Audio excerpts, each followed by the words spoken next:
Hello बच्चों, आज हम नीट केमिस्ट्री सिलेबस के बारे में डिस्कस करेंगे और इसमें ये जानेंगे कि कौन सी चैप्टर से कितने सवाल पूछे जाते हैं। ठीक है ना। देखिए, आप सभी लोग जानते हो जैसे कि केमिस्ट्री को हम लोग 3 पार्ट में पढ़ते हैं, फिजिकल केमिस्ट्री, इनऑर्गेनिक और ऑर्गेनिक केमिस्ट्री, है ना।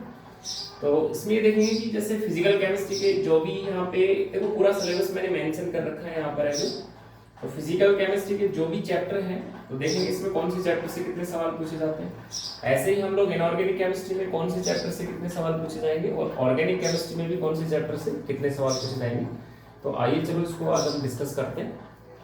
देखिए, फिजिकल केमिस्ट्री का जो सबसे इसमें बेसिक जो पहला चैप्टर है यहाँ पर वो है एटॉमिक स्ट्रक्चर। तो एटॉमिक स्ट्रक्चर देखो, इससे ऑलमोस्ट जो है देखा जाए तो एक से नहीं, लगभग आप कह सकते हो 2 से 3 जो पर्सन है वो एटॉमिक स्ट्रक्चर से पूछे जाने की संभावना रहती है। देखिए, एटॉमिक पढ़ने के बाद में मैं आपको बताऊं, उसमें थोड़ा मैं सीक्वेंस भी बताते हुए चलूंगा इसके अंदर कि हमें देखो एटॉमिक के बाद में फिर कौन सा चैप्टर पढ़ना है। तो एटॉमिक के बाद में देखो हमें पढ़ना चाहिए पीरियोडिक टेबल। उसका रीजन है क्योंकि एटॉमिक स्ट्रक्चर पढ़ने के बाद में एटॉमिक का जो लास्ट पोर्शन है that is called periodic table, कि लास्ट पोर्शन से पीरियोडिक टेबल चालू हो जाता है।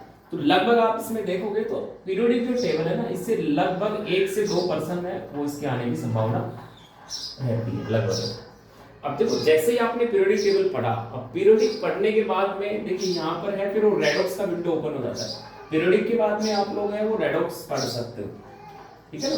और रेडॉक्स से लगभग है आप देखोगे तो रेडॉक्स से भी आजकल देखो 1 से 2 पर्सन जो है वो ऑलमोस्ट रेडॉक्स से भी पूछे जाने की संभावना रहती है, ठीक है। अच्छा, रेडॉक्स पढ़ने के बाद में तो फिर हम लोग जैसे मोल पढ़ सकते हैं, बाद में तो सीक्वेंस से फॉलो कर सकते हैं, उसमें कोई ज्यादा ऐसा वो इश्यू नहीं है। और मोल से लगभग आप बात करोगे तो मोल से भी लगभग 1 से 2 पर्सन है वो मोल कंसेप्ट से आ रहा है। इसके बाद में हमारे जो ये इक्विलिब्रियम वाले चैप्टर्स हैं, जैसे केमिकल इक्विलिब्रियम है, आयनिक इक्विलिब्रियम है, इनकी अपन बात करें ना इक्विलिब्रियम देखिए अगेन एक इंपॉर्टेंट चैप्टर है जिसको कि हालांकि एनसीईआरटी में तो इसको एक ही चैप्टर के नाम से मेंशन है, मतलब ओनली इक्विलिब्रियम के नाम से मेंशन है, लेकिन यहाँ पर हम लोग इसको अलग अलग करके पढ़ेंगे, केमिकल और आयनिक इक्विलिब्रियम। तो दोनों चैप्टर को यदि मैं मिलाकर के बात करूं तो लगभग इससे 3 से 4% आप लोग मान के चलिए कि 3 से 4% यहाँ से आता है।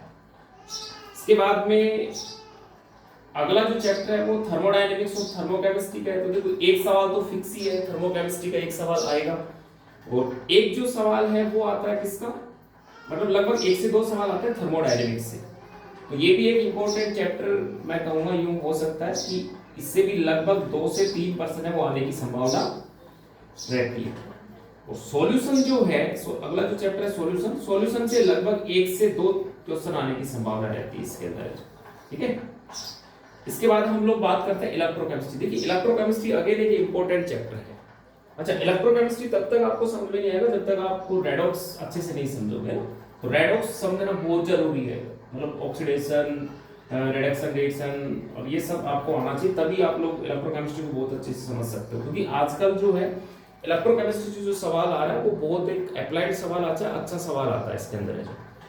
तो इलेक्ट्रोकेमिस्ट्री की मैं बात करूं तो अगेन इंपॉर्टेंट है, इससे लगभग है वो लगभग 2 से 3 सवाल है आजकल पूछे जा रहे हैं और अच्छे लेवल के आते हैं, बढ़िया।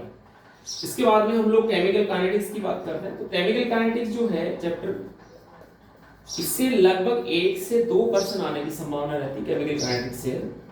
और फिर हम यदि प्रैक्टिकल केमिस्ट्री है, ये अभी एनटीए ने पिछले साल है वो नया एक चैप्टर ऐड किया है। हालांकि पिछले साल तो इस चैप्टर से कोई सवाल नहीं आया था, लेकिन इस साल प्रैक्टिकल केमिस्ट्री से पूछे गए हैं